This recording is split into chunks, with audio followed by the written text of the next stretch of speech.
प्रिय श्रोता बंधुओं, माताओं एवं बहनों, आप सभी को मेरा हृदय से सादर प्रणाम। बंधुओं, आज हम आपके समक्ष श्रीमद् भगवद गीता के प्रथम अध्याय के बारे में चर्चा करेंगे। आइए सबसे पहले भगवान का कीर्तन कर लें, जिससे मन पवित्र हो जाए, शुद्ध हो जाए। तब गीता का प्रारंभ करते हैं। श्री कृष्ण गोविंद हरे मुरारे, हे नाथ नारायण वासुदेवा। श्री कृष्ण गोविंद हरे मुरारे, हे नाथ नारायण वासुदेवा। हे नाथ नारायण वासुदेवा, हे नाथ नारायण वासुदेवा। श्री कृष्ण गोविंद हरे मुरारे, हे नाथ नारायण वासुदेवा। आइए भगवद गीता प्रारंभ करते हैं। अर्जुन उवाच, सेनयोरुभयोर्मध्ये रथं स्थापयमेच्युत,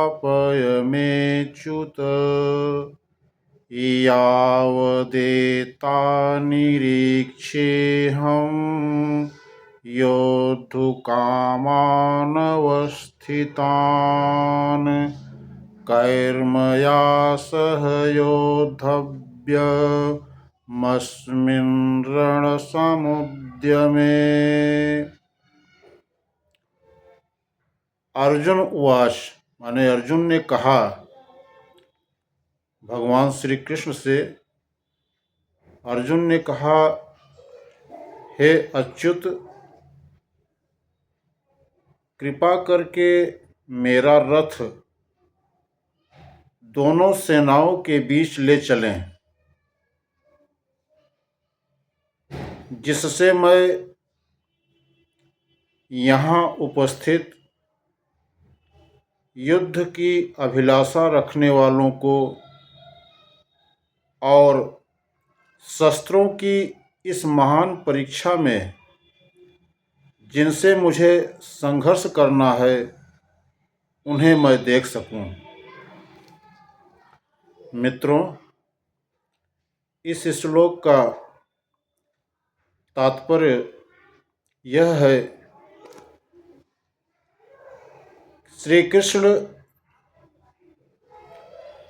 साक्षात श्री भगवान हैं, किंतु वे अहेतुकी कृपावश अपने मित्र की सेवा में लगे हुए थे। वे अपने भक्तों पर स्नेह दिखाने में कभी भी नहीं चूकते। इसीलिए अर्जुन ने उन्हें अच्युत कहा है। सारथी के रूप में उन्हें अर्जुन की आज्ञा का पालन करना था और उन्होंने इसमें कोई संकोच नहीं किया। अतः उन्हें अच्युत कहकर संबोधित किया गया है। यद्यपि उन्होंने अपने भक्त का सारथी पद स्वीकार किया था, किंतु इससे उनकी परम स्थिति अक्षुण्ण बनी रही। प्रत्येक परिस्थिति में वे इंद्रियों के स्वामी श्री भगवान ऋषिकेश हैं। भगवान तथा उनके सेवक का संबंध अत्यंत मधुर एवं दिव्य होता है। सेवक स्वामी की सेवा करने के लिए सदैव उद्यत रहता है और भगवान भी भक्त की कुछ न कुछ सेवा करने की कोशिश में रहते हैं। वे इसमें विशेष आनंद का अनुभव करते हैं कि वे स्वयं आज्ञादाता न बने, बल्कि उनके शुद्ध भक्त उन्हें आज्ञा दें। चूँकि वे स्वामी हैं, अतः सभी लोग उनके आज्ञा पालक हैं और उनके ऊपर उनको आज्ञा देने वाला कोई नहीं है। किंतु जब वे देखते हैं कि उनका शुद्ध भक्त आज्ञा दे रहा है, तो उन्हें दिव्य आनंद मिलता है। यद्यपि वे समस्त परिस्थितियों में अच्युत रहने वाले हैं, भगवान का शुद्ध भक्त होने के कारण अर्जुन को अपने बंधु बांधवों से युद्ध करने की तनिक भी इच्छा नहीं थी। अर्जुन की इच्छा युद्ध करने की नहीं थी, लेकिन दुर्योधन द्वारा शांतिपूर्ण समझौता न करके हठ धर्मिता पर उतारू होने के कारण उसे युद्ध भूमि में आना पड़ा। अतः वह यह जानने के लिए अत्यंत उत्सुक था कि युद्ध भूमि में कौन कौन से अग्रणी व्यक्ति उपस्थित हैं, कौन कौन लड़ने के लिए आया हुआ है। यद्यपि युद्ध भूमि में शांति प्रयासों का कोई प्रश्न नहीं उठता, तो भी यह उन्हें फिर से देखना चाह रहा था और यह देखना चाह रहा था कि वे इस अवांछित युद्ध पर किस हद तक तुले हुए हैं।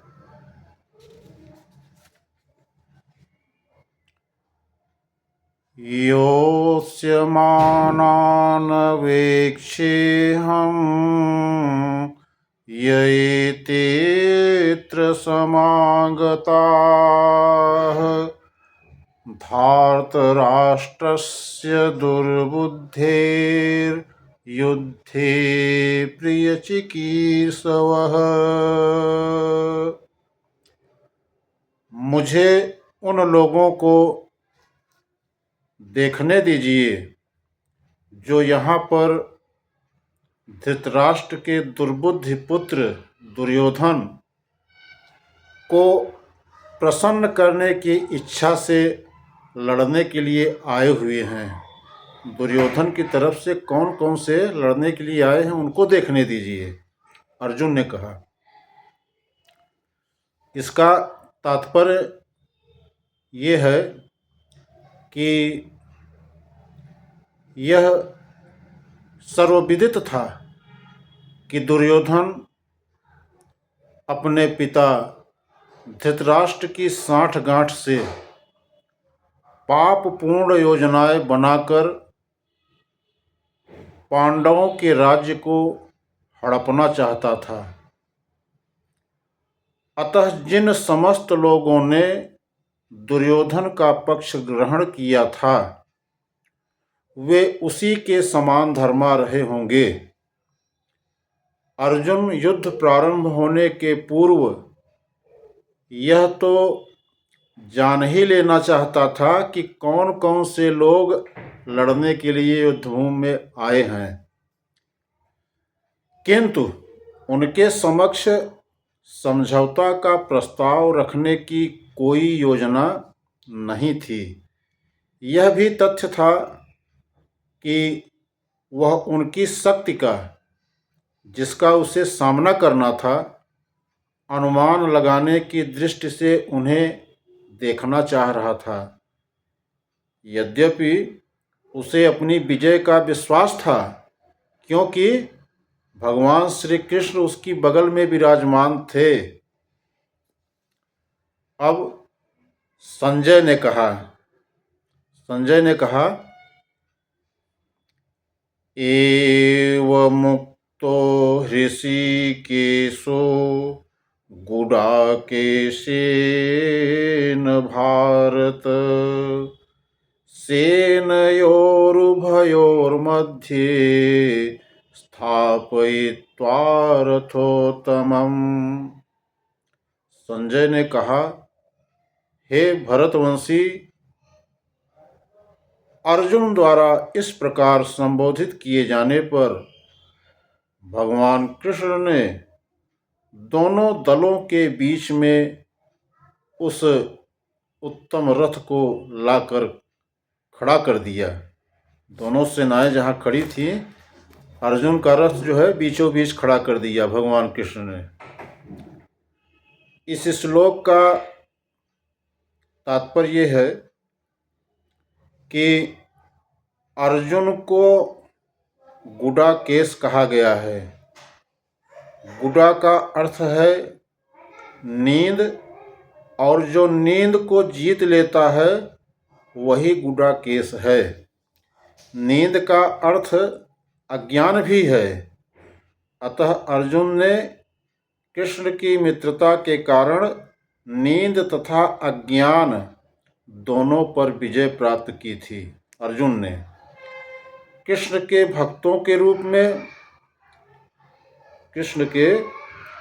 के रूप में वह कृष्ण को क्षण भर भी नहीं भुला पाया, क्योंकि भक्त का स्वभाव ही ऐसा होता है।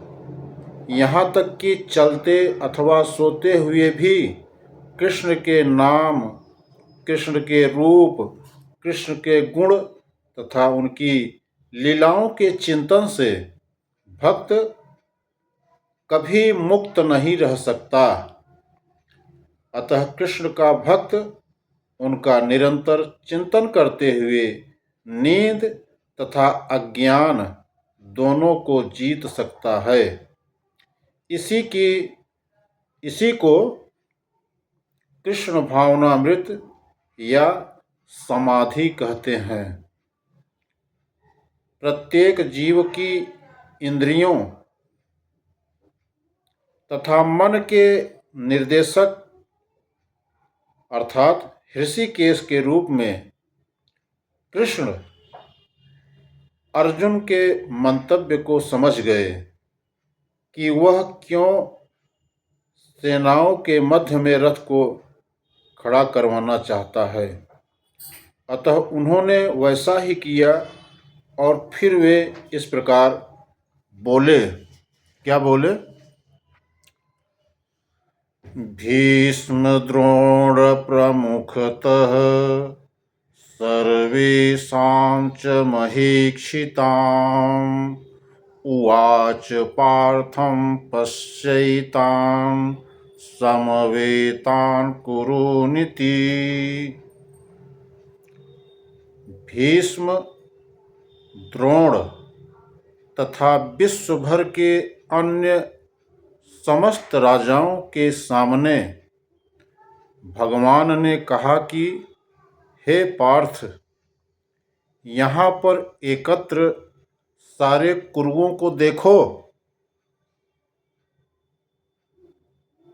इसका तात्पर्य समस्त जीवों के परमात्म स्वरूप भगवान श्री कृष्ण यह जानते थे कि अर्जुन के मन में क्या बीत रहा है। इस प्रसंग में ऋषिकेश शब्द का प्रयोग ये सूचित करता है कि वे सब कुछ जानते थे।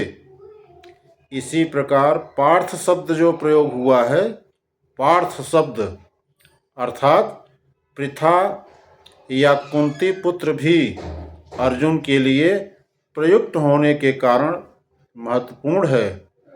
मित्र के रूप में वे अर्जुन को बता देना चाहते थे कि चूंकि अर्जुन उनके पिता वसुदेव की बहन पृथा का पुत्र था। इसीलिए उन्होंने अर्जुन का सारथी बनना स्वीकार किया था। किंतु जब उन्होंने अर्जुन से कहा कि कुरुओं को देखो, कहा जब कृष्ण ने कि कुरुओं को देखो, तो इससे उनका क्या अभिप्राय था? क्या अर्जुन वहीं पर रुककर युद्ध करना नहीं चाहता था? कृष्ण को अपनी बुआ पृथा के पुत्र से कभी ऐसी आशा नहीं थी।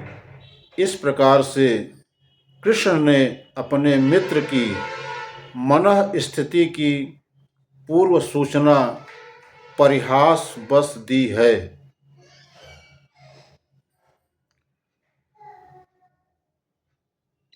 तत्रापश्यस्थितान् पार्थः पितॄनथ पितामहान् आचार्यान् मातुलान् भ्रातृपुत्रान् पौत्रान् सखीस्तथा स्वसुरान् सुहृदश्चैव सेनयोरुभयोरपि।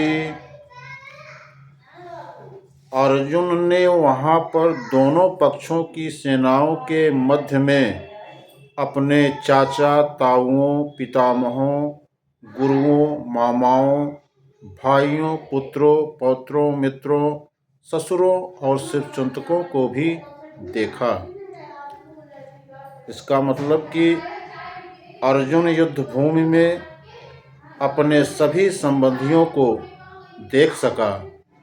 वह अपने पिता के समकालीन भूरिश्रवा जैसे व्यक्तियों, भीष्म तथा सोमदत्त जैसे पितामहों, द्रोणाचार्य तथा कृपाचार्य जैसे गुरुओं, शल्य तथा शकुनी जैसे मामाओं, दुर्योधन जैसे भाइयों, लक्ष्मण जैसे पुत्रों, अश्वत्थामा जैसे मित्रों एवं कृतवर्मा जैसे शुभचिंतकों को देख सका। वह उन सेनाओं को भी देख सका जिनमें उसके अनेक मित्र थे।